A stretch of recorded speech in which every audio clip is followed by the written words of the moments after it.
അടുത്തതായിട്ട് 673 നാമം ബ്രഹ്മി. ബ്രഹ്മശബ്ദത്തിൻ്റെ വിവിധ അർത്ഥങ്ങളെ ബ്രഹ്മശബ്ദം പോലുള്ള അല്ലെങ്കിൽ ബ്രഹ്മശബ്ദവുമായിട്ട് ബന്ധപ്പെട്ടിട്ടുള്ള പല നാമങ്ങളാണ് ഈ ശ്ലോകത്തിലുള്ളത്. അതിലെ നാമം ബ്രഹ്മി. അപ്പം ബ്രഹ്മവുമായിട്ട് ബന്ധപ്പെട്ടത് എന്നൊക്കെയാണ് നമ്മൾ ഇതിനു മുമ്പും കേട്ടത്. ബ്രഹ്മം എന്ന് പറഞ്ഞാൽ വലുത് എന്നുള്ള അർത്ഥത്തിലാണ് ഇവിടെ പ്രയോഗിച്ചിരിക്കുന്നത്. ബൃഹത്തായത്, സങ്കീർണമായത്. ബൃഹത്തായതും സങ്കീർണമായതും എല്ലാം ഭഗവത് സ്വരൂപങ്ങളാണ് എന്നുള്ള അർത്ഥത്തിലാണ് ബ്രഹ്മശബ്ദം ഇവിടെ എല്ലായിടത്തും പ്രയോഗിച്ചിട്ടുള്ളത്. അപ്പം അതിൽ ബ്രഹ്മി. ഭാഷ്യകാരൻ പറയുന്നു, ഇക്കാണുന്ന പ്രമാണ പ്രമേയ രൂപമെല്ലാം ബ്രഹ്മമാകുന്നു. അവയെ കൈവശപ്പെടുത്തിയതിനാൽ ബ്രഹ്മി എന്ന് ഭഗവാന് നാമം. ഇപ്പൊ ബ്രഹ്മം ആർക്കാണോ ഉള്ളത്, ബ്രഹ്മത്തോട് കൂടിയവൻ, അതാണ് ബ്രഹ്മി. വലുതായതിനോട് ബൃഹത്തായതിനോട് കൂടിയവൻ, അതാണ് ബ്രഹ്മി. എന്താണ് ഈ ബൃഹത്തായത്? അപ്പോൾ നേരത്തെ പറഞ്ഞു പ്രകൃതി, ബുദ്ധി, അഹങ്കാരം, മനസ്സ്, ഇതൊക്കെ ബ്രഹ്മമാണ് എന്ന് പറഞ്ഞു. തുടർന്ന് പറയുന്നു, ഇക്കാണുന്ന പ്രമാണ പ്രമേയ രൂപമെല്ലാം ബ്രഹ്മമാകുന്നു. അവയെ കൈവശപ്പെടുത്തിയതിനാൽ ബ്രഹ്മി എന്ന് നാമം. സർവബ്രഹ്മമയോ ഹരിഹി. എല്ലാമാകുന്ന ബ്രഹ്മമയനാണ് ഹരി.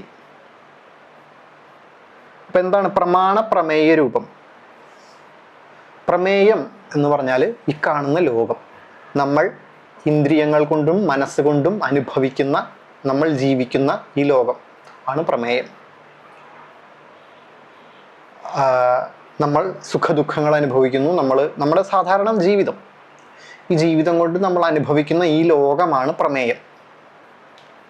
എന്താണ് പ്രമാണം? പ്രമാണം എന്ന് പറഞ്ഞാൽ ഈ ലോകത്തെ അറിയണം എന്നാഗ്രഹിക്കുമ്പോൾ നമ്മൾ ഈ ലോകത്തെ അറിയാൻ നമ്മൾ ഏതൊക്കെ ഉപകരണങ്ങളെ ഉപയോഗിക്കുന്നുവോ അത് മുഴുവൻ പ്രമാണം. അറിവാണ് പ്രമാണം. അറിവുണ്ടാകാൻ ഉപയോഗിക്കുന്ന വസ്തുക്കൾ ആണ് പ്രമാണം. പ്രത്യക്ഷം, അനുമാനം, ഉപമാനം, ശാബ്ദം, അർത്ഥാപത്തി, അനുപലബ്ധി എന്നൊക്കെ പറഞ്ഞിട്ടുള്ള പ്രമാണങ്ങൾ പല ശാസ്ത്രങ്ങളിലും കാണാം. അപ്പോൾ ഈശ്വരനെ അറിയണം, ഈ പ്രപഞ്ചം എന്താണ് എന്ന് അറിയണമെന്ന ആഗ്രഹത്തോടു കൂടി ഈ പ്രപഞ്ചത്തെ, ഈ ലോകത്തിൽ ജീവിക്കുന്ന ഒരാളെ സംബന്ധിച്ച് ഈ കാണുന്ന പ്രമാണ പ്രമേയ രൂപമെല്ലാം ബ്രഹ്മമാകുന്നു. ഇത് മുഴുവൻ, ഇതെല്ലാം വലുതാണ്. പ്രമാണ പ്രമേയങ്ങൾ എന്ന് പറഞ്ഞാൽ ഈ ലോകം എന്ന് പറയുന്ന പ്രമേയം വലുതാണ്. ഈ ലോകത്തെ അറിയാൻ നമ്മൾ ഇച്ഛിക്കുമ്പോൾ ലോകത്തെ അറിയാൻ ഉപയോഗിക്കുന്ന എല്ലാം, അത് പ്രത്യക്ഷമാണെങ്കിലും ശരി, അനുമാനമാണെങ്കിലും ശരി, ഇത് മുഴുവൻ പ്രത്യക്ഷ, അനുമാനം, പിന്നെ ശാബ്ദത്തിൽ വരുന്നതാണ് ശ്രുതി, സ്മൃതി, പുരാണങ്ങൾ, ഉപനിഷത്തുകൾ, ആഗമങ്ങൾ ഒക്കെ. അപ്പോൾ പ്രമാണവും പ്രമേയവും ചേർത്ത് അതിനെ ബ്രഹ്മം എന്നാണ് വിളിക്കുക. ഈ ലോകത്തെ അറിയാനുള്ള ഉപകരണങ്ങൾ, ഈ ലോകത്തിൻ്റെ യഥാർത്ഥ സ്ഥിതി അറിയാനുള്ള ഉപകരണങ്ങൾ, അത് മുഴുവൻ ബ്രഹ്മമാണ്. ആ ബ്രഹ്മത്തോടു കൂടിയവനാണ് ഭഗവാൻ എന്നുള്ളത് കൊണ്ട് ബ്രഹ്മി എന്ന് നാമം. എല്ലാമാകുന്ന ബ്രഹ്മമയനാണ് ഹരി. സർവ ബ്രഹ്മമയോ ഹരി. അപ്പോൾ ഈ പ്രമാണപ്രമേയങ്ങളോട് കൂടിയിട്ടുള്ള പ്രമാണപ്രമേയമയനാണ് ഹരി, ഭഗവാൻ. അതുകൊണ്ട് ഭഗവാന് ബ്രഹ്മി, ബ്രഹ്മത്തോട് കൂടിയവൻ എന്നുള്ള അർത്ഥത്തിൽ ബ്രഹ്മി. അടുത്തത് 674 നാമം ബ്രഹ്മജ്ഞ. ബ്രഹ്മത്തെ അറിയുന്നവൻ, ബ്രഹ്മജ്ഞൻ.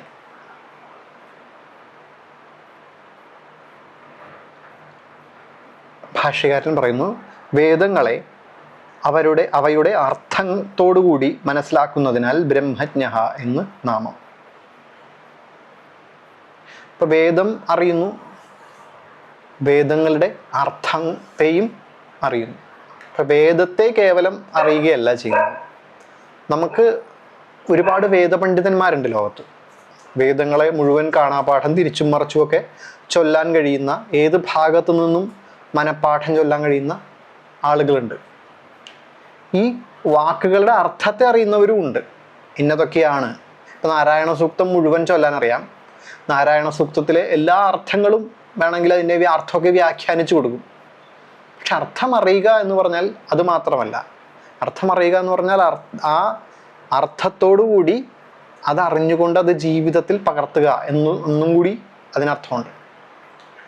അത് വളരെ വിരളമായിട്ടുള്ള ആളുകൾക്ക് മാത്രമേ അറിയുകയുള്ളൂ. അത് ഭഗവാന് മാത്രമേ അറിയുള്ളൂ എന്നാണ് ഭാഷ്യകാരൻ പറയുന്നത്. വേദങ്ങളെ തങ്ങളുടെ അർത്ഥത്തോടുകൂടി മനസ്സിലാക്കുന്നതിനാൽ ബ്രഹ്മജ്ഞ എന്നും നാമം. വേദങ്ങൾ എന്ന് പറഞ്ഞാൽ എന്താണ്? വേദങ്ങൾ എന്ന് പറഞ്ഞാൽ ഇവിടെ വേദങ്ങൾ എന്നൊക്കെ പറയുമ്പോൾ വേദം തുടങ്ങിയിട്ടുള്ള എല്ലാ ശാസ്ത്രങ്ങളെയും ഗ്രഹിക്കണം. അപരാജ്ഞാനത്തെ തരുന്ന എല്ലാ ശാസ്ത്രങ്ങളെയും. ഇത് വേദങ്ങളുണ്ട്, പുരാണങ്ങളുണ്ട്, ഇതിഹാസം, മഹാഭാരത, രാമായണങ്ങൾ. ഇതിലെല്ലാത്തിനും രഹസ്യമായിട്ടുള്ളൊരു ഭാഗമുണ്ട്. ഇതിനൊക്കെ എസോട്ടറിക് വശങ്ങളുണ്ട്. എസോട്ടറിക് ആയിട്ടുള്ളതും എക്സോട്ടറിക് ആയിട്ടുള്ള രണ്ട് വശങ്ങളുണ്ട്. ഇപ്പൊ കഥകൾ എന്ന് പറയുന്നത് അതിൻ്റെ ബാഹ്യവശങ്ങളാണ്. അതിൻ്റെ കഥകൾ എന്ന് പറയുന്നത് നമ്മൾ കഥ എന്നുള്ള രീതിയിൽ നമുക്കത് കേൾക്കാം, ആസ്വദിക്കാം, ഭഗവാന്റെ ലീലകൾ എന്നുള്ള രീതിയിൽ ആസ്വദിക്കാം. പക്ഷെ അതിനകത്ത് രഹസ്യമായിട്ടുള്ള ചില കാര്യങ്ങൾ ഒളിഞ്ഞു കിടക്കുന്നുണ്ട്. അത് മനസ്സിലാക്കണമെന്നുണ്ട് എങ്കിൽ ദീർഘകാലത്തെ തപസ്സും ദീർഘകാലത്തെ സ്വാധ്യായവും ആവശ്യമാണ്. ഇപ്പൊ വേദം പഠിക്കുന്നു, വേദത്തിലെ സൂക്തങ്ങളും വേദത്തിലെ ഈ ഭഗവാനെ കുറിച്ച് പരാമർശിക്കുന്ന സകല കാര്യങ്ങളും ഒക്കെ കേൾക്കുമ്പോൾ രസമാണ്. അപ്പോൾ ഈ കാണുന്ന പ്രപഞ്ചം മുഴുവൻ നാരായണൻ തന്നെയാണ് അകത്തും പുറത്തും വ്യാപിച്ചിരിക്കുന്നത് എന്ന് നമുക്ക് മനസ്സിലാക്കാം, അർത്ഥം മനസ്സിലാക്കാം. പക്ഷേ അത് ജീവിതത്തിലേക്ക് കൊണ്ടുവരിക എന്ന് പറയുന്നതിന് സമയമെടുക്കും, തപസ് ആവശ്യമാണ്. അതാണ് അർത്ഥം അറിയുക എന്ന് പറയുന്നത്. അല്ലാതെ കേവലം ഇതിൻ്റെ വാച്യാർത്ഥം അറിയലല്ല. പുരാണങ്ങൾ, ഇതിഹാസങ്ങൾ, ശ്രീ രാമാനുജാചാര്യര് രാമായണത്തിൻ്റെ ഈ രഹസ്യാർത്ഥം ഒരു ഗുരുവിൽ നിന്ന് പഠിച്ചതാണ്. അദ്ദേഹത്തിൻ്റെ തന്നെ അമ്മാവനിൽ നിന്നുമാണ് ഗ്രഹിച്ചത്. നമുക്കെല്ലാവർക്കും രാമായണ കഥ അറിയാം. രാമായണത്തിൽ ശ്രീരാമൻ്റെയും സീതയുടെ ഒക്കെ കഥ നമുക്കറിയാം. പക്ഷേ അതിന് രഹസ്യമായിട്ടുള്ള വേറൊരു വശമുണ്ട്. ഭാഗവതത്തിന് രഹസ്യമായിട്ടുള്ള, അല്ലെങ്കിൽ സാധാരണ നമ്മൾ കേട്ട കഥയിൽ നിന്നും വ്യത്യസ്തമായിട്ടുള്ളൊരു വശമുണ്ട്. എല്ലാ പുരാണങ്ങൾക്കും ഉണ്ട്. മഹാഭാരതത്തിലുണ്ട്. മഹാഭാരതം എന്ന് പറയുന്നതൊക്കെ ആ അർത്ഥത്തിൽ ഏറ്റവും ഉയർന്ന ഗ്രന്ഥമാണ്. ഭഗവത്ഗീതയെ പോലുള്ള മഹത്തായിട്ടുള്ള ഗ്രന്ഥങ്ങൾ പ്രതിപാദിച്ചിട്ടുള്ള മഹാഭാരതം. ഭഗവത്ഗീത എന്ന് പറയുന്നത് അതിലൊരു ഭാഗം മാത്രമാണ്. അപ്പോൾ ഇതിൻ്റെയൊക്കെ വേദങ്ങളുടെ അർത്ഥം എന്ന് പറഞ്ഞാൽ വേദം മാത്രമല്ല, ഈശ്വരനെ കുറിച്ച് പ്രതിപാദിക്കുന്ന ഏത് രീതിയിലാണ് ആഗമങ്ങളിൽ നമ്മൾ സംഹിതകൾ ഒക്കെ വായിക്കുമ്പോൾ അതിലെ ക്രിയാഭാഗങ്ങളാണ് വായിക്കുക. പക്ഷെ ഈ ക്രിയാഭാഗങ്ങൾക്ക് പുറകിൽ അതിനൊരു രഹസ്യാത്മകതയുണ്ട്. ആ രഹസ്യാത്മകത ഉള്ളത് കൊണ്ടാണ് ഇത്രയും നൂറ്റാണ്ടുകളായിട്ട് ഈ ഗ്രന്ഥങ്ങളൊക്കെ ഇവിടെ നിലനിൽക്കുന്നത്. കാരണം ഇതിലെല്ലാത്തിലും, രാമായണം ആണെങ്കിലും ശരി, മഹാഭാരത ആണെങ്കിലും ശരി, പുരാണങ്ങളാണെങ്കിലും ശരി, എല്ലാത്തിലും സത്യത്തിൻ്റെ അംശങ്ങളുണ്ട്. അതുകൊണ്ടാണ് തൈത്തിരീയോപനിഷത്തിൽ പറയുന്നത് ഈ ഗ്രന്ഥങ്ങളുടെ സ്വാധ്യായം മാത്രം മതി. തൈത്തിരീയോപനിഷത്തിൽ ഒരു ഭാഗത്ത് സ്വാധ്യായത്തിൻ്റെ മഹാത്മ്യത്തെക്കുറിച്ച് പറയുന്നുണ്ട്. യമം സ്വാധ്യായ പ്രവചനം, നിയമം സ്വാധ്യായ പ്രവചനം എന്ന് തുടങ്ങി അങ്ങനെ സത്യം സ്വാധ്യായ പ്രവചനം, തപസ് സ്വാധ്യായ പ്രവചനം, അങ്ങനെ സ്വാധ്യായത്തിനെയും പ്രവചനത്തിനെയും കുറിച്ച് പറയുന്നുണ്ട്. അപ്പം അതിൽ സ്വാധ്യായം എന്ന് പറയുന്നത് വളരെ പ്രധാനപ്പെട്ടതാണ് എന്ന് ഊട്ടി ഉറപ്പിക്കുന്നുണ്ട് അവസാനം. സ്വാധ്യായം എന്ന് പറയുന്നത്, അപ്പം ഈ സ്വാധ്യായത്തിലൂടെയാണ് നമ്മൾ ഈ കാണുന്ന ശാസ്ത്രങ്ങളുടെ, വേദങ്ങളുടെയൊക്കെ രഹസ്യം മനസ്സിലാക്കുക. അപ്പോൾ വേദങ്ങളെ തങ്ങളുടെ അർത്ഥത്തോടുകൂടി മനസ്സിലാക്കുന്നു എന്നതിനാൽ ബ്രഹ്മജ്ഞഃ എന്ന് നാം. അർത്ഥം എന്ന് പറയുന്നത് രഹസ്യമാണ്. ആ രഹസ്യം ഒരുപാട് കാലത്തെ തപസ്വാധ്യായം കൊണ്ട് മാത്രം വെളിപ്പെടുന്നതാണ്. അത് ഭഗവാന് മാത്രം അറിയുന്നതാണ്. തുടർന്ന് ഭഗവാൻ തന്നെ എന്ത് പറയുന്നുണ്ട്? വേദവിദേവ ചാഹം. വേദവിദേവ ചാഹം. വേദങ്ങളെ അറിയുന്നവൻ ഞാൻ മാത്രമാകുന്നു. ഈ രഹസ്യം ആയിട്ടുള്ള ഇതിൻ്റെ തലത്തെ ഞാൻ മാത്രമാണ് അറിയുന്നത്. അതുകൊണ്ട് ബ്രഹ്മം എന്ന് പറഞ്ഞാൽ നേരത്തെ പറഞ്ഞു, വേദങ്ങളെ പറയുന്നതാണ്. ഈശ്വരനിലേക്ക് നമ്മളെ നയിക്കുന്ന ശാസ്ത്രങ്ങളെ ബ്രഹ്മം എന്നാണ് പറയുന്നത്. വേദം തുടങ്ങിയവ. അതിനെ യഥാർത്ഥ അർത്ഥത്തെ അറിയുന്നവൻ ഞാൻ മാത്രമാകുന്നു. അതുകൊണ്ട് ബ്രഹ്മജ്ഞഃ എന്ന് നാമം. തുടർന്ന് 675 നാമം ബ്രാഹ്മണപ്രിയഃ. ബ്രാഹ്മണപ്രിയൻ. ബ്രാഹ്മണർ ഏറ്റവും ബ്രാഹ്മണരെ ഏറ്റവും പ്രിയപ്പെട്ടവൻ ആരാണോ അത്. ബ്രാഹ്മണർക്ക് പ്രിയനായിട്ടുള്ളവൻ എന്നും അർത്ഥമുണ്ട്. ഭാഷ്യകാരൻ ഇവിടെ എടുത്തിട്ടുള്ള അർത്ഥം ബ്രാഹ്മണരെ ഏറ്റവും പ്രിയനായിട്ടുള്ളവൻ എന്നുള്ള അർത്ഥത്തിലാണ്. ഭാഷ്യകാരൻ പറയുന്നു, ആദ്യം തന്നെ ഒരു ശ്ലോകമാണ് പറയുന്നത്. ഘനന്തം ശപന്തം പരുഷം വദന്തം യോ ബ്രാഹ്മണം ന പ്രണമേദ് യഥാഹം തുടങ്ങിയ. ഇത് ഏത് ഗ്രന്ഥത്തിൽ നിന്ന് എടുത്തതാണ് എന്നുള്ളത് വ്യക്തമല്ല. ഇതിൻ്റെ അർത്ഥം ഇങ്ങനെയാണ്: ഹനിച്ചാലും ശപിച്ചാലും പരുഷമായ വാക്കുകൾ പറഞ്ഞാലും ആരാണോ എന്നെ പോലെ ബ്രാഹ്മണരെ വണങ്ങാത്തത് അയാൾ എനിക്ക് പ്രിയനാകുന്നില്ല. ഇവിടെ ഭൃഗു മഹർഷി ഭഗവാനെ ചവിട്ടിയ ആ ഒരു സംഭവമാണ് ഉദ്ദേശിക്കുന്നത്. അതായത് വേദാധികാരികളായിട്ടുള്ള, വേദം അറിയുന്ന ബ്രാഹ്മണർ ശപിച്ചാലും ഹനിച്ചാലും പരുഷമായ വാക്കുകൾ പറഞ്ഞാലും ആരാണോ എന്നെ പോലെ ബ്രാഹ്മണനെ വണങ്ങാത്തത് അയാൾ എനിക്ക് പ്രിയനാകുന്നില്ല. ഈ ഒരു കാര്യം നമുക്ക് വായിക്കുമ്പോൾ ഇതിലെവിടെയോ എന്തോ ഒരു തകരാറുള്ളത് പോലെ നമുക്ക് തോന്നും. കാരണം ഇത് ബ്രാഹ്മണനെ ഉയർത്തിയിട്ട് എഴുതിയിട്ടുള്ള ഒരു ശ്ലോകം പോലെയാണ് തോന്നുക. എനിക്ക് വായിച്ചപ്പോൾ അങ്ങനെയാണ് അത് തോന്നിയത്. പക്ഷെ ഇതിന് വേറെ അർത്ഥങ്ങൾ ഉണ്ടാകാം. കാരണം വേദാധികാരികളായിട്ടുള്ള ബ്രാഹ്മണർ ഭഗവാന് പ്രിയപ്പെട്ടവരാണ് എന്നതിനാൽ ബ്രാഹ്മണപ്രിയ എന്ന് നാമം എന്നാണ് ഇവിടെ ഭാഷ്യകാരൻ അർത്ഥം പറഞ്ഞിട്ടുള്ളത്. ഈ വേദാധികാരമുള്ളവർ, ഈശ്വരനെ അറിയുന്നവർ ഒരാളെ ഹനിക്കുകയോ ശപിക്കുകയോ പരുഷമായ വാക്കുകൾ പറയുകയോ ചെയ്യുമോ എന്നൊരു ചോദ്യം വരാം. ഏതായാലും ഭാഷ്യകാരൻ ഇതിൽ ഈ ശ്ലോകം ഇവിടെ ഉദ്ധരിച്ചിട്ടുണ്ട്. തുടർന്ന് പറയുന്നു,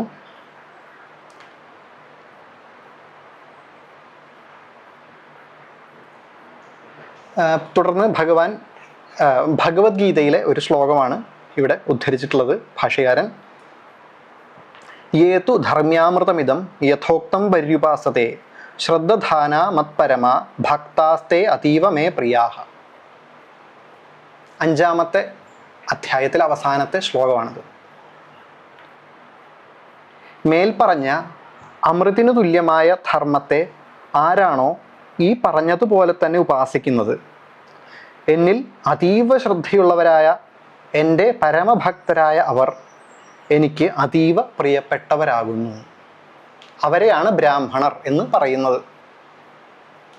ഈശ്വരനിലേക്ക് ഈശ്വരീയമായിട്ടുള്ള കാര്യങ്ങൾ ചിന്തിക്കുകയും പ്രവർത്തിക്കുകയും അതിലേക്ക് ശ്രദ്ധ ചെലുത്തുകയും ചെയ്യുന്ന ആളുകളെയാണ് ബ്രാഹ്മണർ എന്ന് പറയുന്നത്. അപ്പോൾ അഞ്ചാമത്തെ അധ്യായത്തിൽ പല പല കാര്യങ്ങളും പറയുന്നുണ്ട്. മയ്യാവേശ്യമന പാർത്ഥ എന്ന് തുടങ്ങിയിട്ടുള്ള പല ശ്ലോകങ്ങളും വളരെ ഉയർന്ന തലത്തിലുള്ള കാര്യങ്ങളാണ് പറയുന്നത്.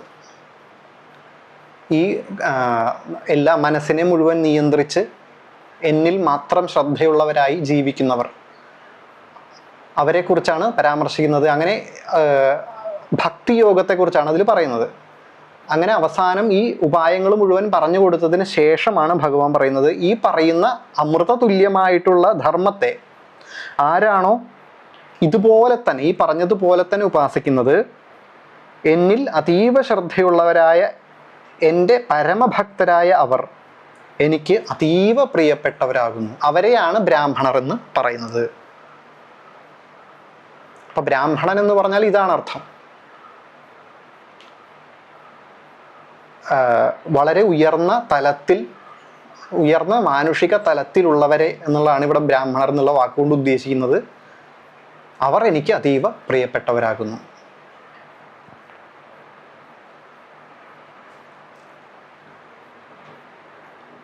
ഇപ്പൊ ബ്രാഹ്മണപ്രിയ എന്നുള്ള നാമം ആണ് ഇവിടെ പറഞ്ഞിട്ടുള്ളത് ഉള്ളത് കൊണ്ട് തന്നെ ബ്രാഹ്മണരുമായിട്ട് ബന്ധപ്പെട്ട്, ബ്രാഹ്മണ ശബ്ദവുമായിട്ട് ബന്ധപ്പെട്ടിട്ടുള്ള പ്രമാണങ്ങളാണ് ഇവിടെ ഭാഷ്യകാരൻ ഉദ്ധരിച്ചിട്ടുള്ളത്.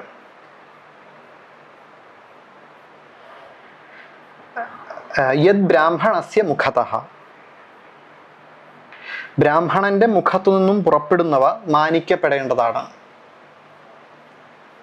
അതായത് ബുദ്ധിപരമായിട്ട് ചിന്തിക്കുന്ന, ഈശ്വരീയമായിട്ട് പ്രവർത്തിക്കുന്ന ഒരാളുടെ വാക്കുകൾ അത് ഈശ്വര പ്രേരിതമായിരിക്കും. അതുകൊണ്ട് തന്നെ ആ വാക്കുകളെ മാനിക്കേണ്ടതാണ്.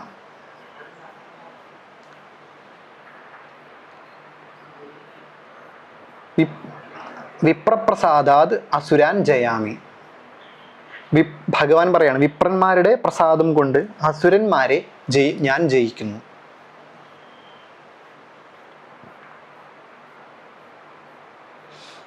കിം പുനഃ ബ്രാഹ്മണാഃ പുണ്യാഃ. ഇത് ഭഗവത്ഗീതയിൽ തന്നെ പറയുന്നതാണ്. ബ്രാഹ്മണരുടെയും രാജഋഷികളുടെയും പുണ്യാതിരേകത്തെ പറയേണ്ടതില്ലല്ലോ. ഈശ്വരന്റെ വഴിയിൽ പോകുന്ന സാധാരണ, അല്ലെങ്കിൽ സാധാരണ മാനുഷിക തലത്തിൽ ജീവിക്കുന്ന, വളരെ സാധാരണ മാനുഷിക തലത്തിൽ ജീവിക്കുന്നവർ പോലും എനിക്ക് ഈ ഒരു ഉപായത്തിലൂടെ പോയാൽ എനിക്ക് പ്രിയപ്പെട്ടവരാകുന്നു. അപ്പോൾ രാജഋഷിമാരുടെയും ബ്രാഹ്മണരുടെയും പുണ്യത്തെക്കുറിച്ച് പറയേണ്ടതില്ലല്ലോ എന്നാണ് ഗീതയിൽ പറയുന്നത്.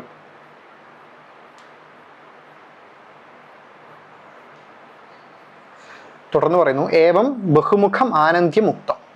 ഇപ്രകാരം പല രീതിയിലും ഭഗവത് സ്വരൂപത്തെക്കുറിച്ച് ശ്രുതികളിൽ പറയപ്പെട്ടിരിക്കുന്നു. ആനന്ദ്യം എന്ന് പറഞ്ഞാൽ അനന്തത.